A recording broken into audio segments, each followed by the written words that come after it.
আসসালামু আলাইকুম প্রিয় দেশবাসী, আমি মোহাম্মদ মাহিন সরকার, সমন্বয়ক বৈষম্য বিরোধী ছাত্র আন্দোলন। প্রিয় দেশবাসী, আপনারা হয়তো অবগত আছেন যে আমরা ইতোমধ্যে আমাদের কর্মসূচি ঘোষণা করেছি।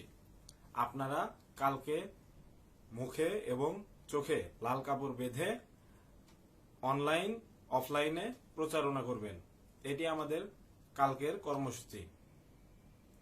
আপনারা সবাই বর্তমান সরকারের যে নৈরাজ্য এবং সন্ত্রাস সে সম্পর্কে অবগত আছেন। আপনারা অবগত আছেন যে অসংখ্য ছাত্র এবং জনতাকে তারা নির্মমভাবে এই আন্দোলনে যুক্ত থাকার জন্য হত্যা করেছে। সেই হত্যা, সেই অপকীর্তিকে ঢাকার জন্য কালকে তারা রাষ্ট্রীয় শোক ঘোষণা করেছে। আপনারা সবাই জানেন যে শোকের প্রতীক হলো কালো, কিন্তু আমাদের প্রতীক কিন্তু কালো নয়, আমাদের প্রতীক লাল। লাল দ্বারা আমরা আমাদের শহীদ ভাইদেরকেই স্মরণ করব, কিন্তু তাদের রক্ত যে আমাদের শক্তি যোগাচ্ছে, তাদের রক্ত যে আমাদের অধিকার আদায়ের প্রেরণা, আমরা সেটি সরকারকে স্পষ্টভাবে বুঝিয়ে দিতে চাই। সংগ্রামী ভাই এবং বন্ধুগণ, আপনারা সবাই এই আন্দোলনকে সফল করার জন্য নিজ নিজ জায়গা থেকে সর্বোচ্চ প্রচেষ্টা করবেন।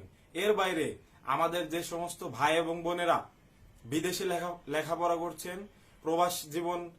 প্রবাস জীবনে আছেন, তারা প্রত্যেকে আমাদের এই আন্দোলনের প্রতি সংহতি জানাবেন এবং নিজ নিজ অবস্থান থেকে ওই দেশের মিডিয়া এবং বাংলাদেশে যারা আছেন প্রত্যেকে চেষ্টা করবেন নিজ দেশ সহ বিভিন্ন ইন্টারন্যাশনাল মিডিয়া এবং মানবাধিকার যত সংগঠন আছে তাদের দৃষ্টি আকর্ষণ করার জন্য। সংগ্রামী ভাই এবং বন্ধুগণ, এই সরকার কি পরিমাণ নাটক করেছে, এই সরকার কি পরিমাণ অপকর্ম করেছে তার ফিরিস্তি দিতে গেলে আমার এই লেকচার অনেক দীর্ঘ হবে।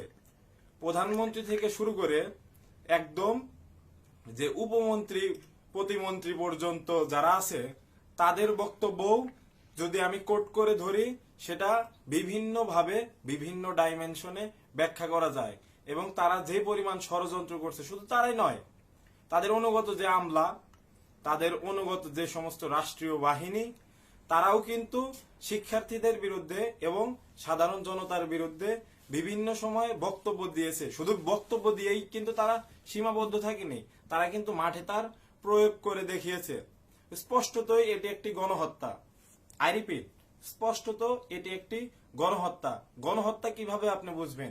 এখানে কিন্তু তারা কখনোই আহত এবং নিহতর প্রকৃত সংখ্যা প্রকাশ করতে দিচ্ছে না। আপনি যদি আপনার পার্শ্ববর্তী হাসপাতালে যান, সেই হাসপাতালের কাছ থেকে আপনারা কিন্তু তথ্য জানতে পারবেন না, প্রকৃত তথ্য, যেখানে কতজন মারা গেল, কতজন আহত হলো, তারা জানাবে না, কারণ সরকার তাদেরকে নিষেধ করেছে, সেই ভয়ভীতি দেখিয়েছে।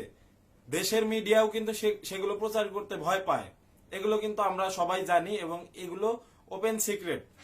তাই আপনারা এই কালকের যে প্রতিবাদ কর্মসূচি, আপনারা প্রত্যেকে নিজ নিজ জায়গা থেকে লাল কাপড় এবং লাল পতাকা বাঁধবেন। বেঁধে এই কর্মসূচি সফল করার মাধ্যমে সরকারের সাথে এক ধরনের কালকে যে রাষ্ট্রীয় শোক ঘোষণা করা হয়েছে, সেই রাষ্ট্রীয় শোকের বিরোধিতা করবেন। এটি আমাদের এই প্রোগ্রামের লক্ষ্য। ধন্যবাদ সবাইকে।